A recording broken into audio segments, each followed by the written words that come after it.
కార్మికులకు దసరా పండుగ సందర్భంగా 34% బోనస్ ప్రకటించింది. మొత్తం 819 కోట్ల రూపాయలతో ఒక్కో కార్మికుడికి 1,95,610 రూపాయలు వారి బ్యాంకు ఖాతాల్లో జమ చేయనున్నారు. అయితే సింగరేణి సంస్థ మొత్తంగా 6,394 కోట్ల లాభాన్ని ఆర్జించిందని ఉప ముఖ్యమంత్రి మల్లు భట్టి విక్రమార్క తెలిపారు. సంస్థ విస్తరణ, ఇతర ఖర్చులు పోను 2,360 కోట్ల లాభం తేలిందని అన్నారు. అందులో మొత్తంగా 71,000 మంది కార్మికులకు 819 కోట్లను ప్రభుత్వం దసరా బోనస్ కింద పంపిణీ చేయనుంది. ఉచిత నివాస గృహాల కేటాయింపు కూడా చేస్తా ఉన్నాం. ఉద్యోగులకు వారి తల్లిదండ్రులకు ఉచితంగా సూపర్ స్పెషాలిటీ ఆసుపత్రి సేవల్ని అందిస్తా ఉన్నాం. సింగరేణి పాఠశాలలు, విద్యా సంస్థలో ఉద్యోగులకు, పిల్లలకు ఉచిత విద్య అందించే కార్యక్రమాన్ని కూడా పెద్ద ఎత్తున తీసుకొని పోతా ఉన్నాం.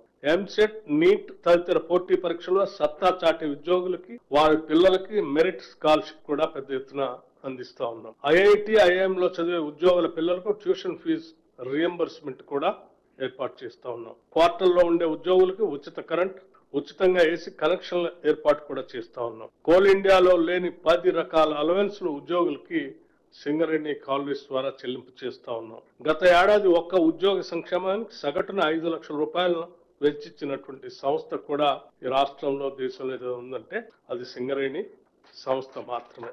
సింగరేణి ఈ రోజు మిత్రులు భట్టి విక్రమార్క గారు ఒక మంచి ఆలోచనతోటి కార్మికులను అభినందిస్తూనే, కార్మికులకు బోనస్లు పంచుతూనే, భవిష్యత్ పెట్టుబడులకు కూడా ప్రణాళిక, భవిష్యత్ తరాలకు సింగరేణి సంస్థను అందించాలంటే భవిష్యత్ ప్రణాళికలు ఉండాలి, సంస్థ విస్తరించాలి, వివిధ రూపాలలో కార్పొరేట్ కంపెనీలతో పోటీ పడే విధంగా ఈ సంస్థను బలోపేతం చేయడానికి ఎన్నో చర్యలను వారు చేపడుతున్నారు.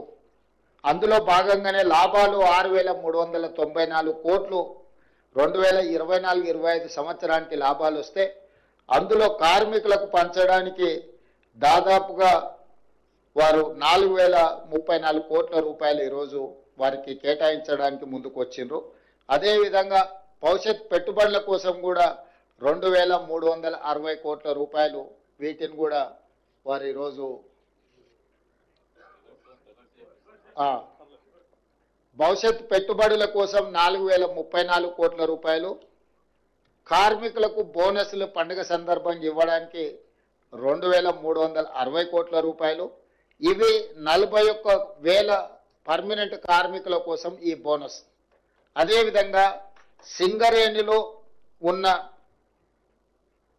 కాంట్రాక్ట్ కార్మికులకు కూడా పండుగ సందర్భంగా మిగతా కార్మికులకు బోనస్ వచ్చి, వీళ్లకు బోనస్ లేకపోతే వాళ్ళు మనసు చిన్నపుచ్చుకుంటారని ఆలోచన చేసి మొట్టమొదటిసారి పోయిన సంవత్సరం భారతదేశంలోనే మొదటిసారి ప్రతి కార్మిక కుటుంబానికి 5,000 రూపాయల బోనస్ ఇవ్వాలని పోయిన సంవత్సరం నిర్ణయం తీసుకోవడం జరిగింది.